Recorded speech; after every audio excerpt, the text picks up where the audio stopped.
আজকে আমি যে ছবিটা আঁকবো একটা দুইটা ফল, স্ট্রবেরি ফল। ফলের ছবিগুলো আমি আঁকছি। প্রথমে আমি ড্রয়িংটা করে নিয়েছি। তারপর আমি এখন শুধু এই ভিডিওর মাধ্যমে পেন্সিল স্কেচটা করে দেখাবো।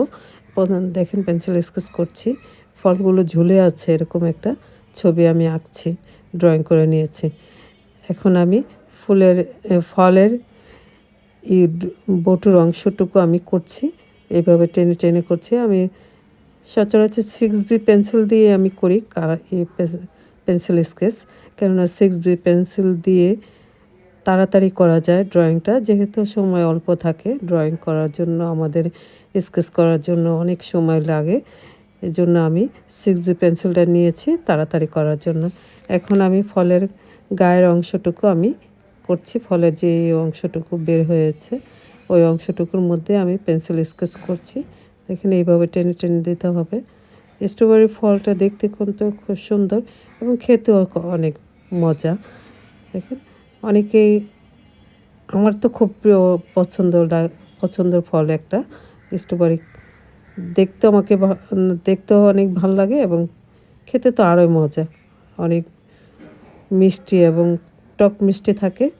কিছু কিছু ফল মিষ্টি থাকে আর কিছু কিছু ফল টক মিষ্টি থাকে। ভালোই লাগে ফলগুলো। এখন প্রথম ফলটা করা শেষ হয়েছে, তারপর আমি দ্বিতীয় ফলটা স্কেচ করছি।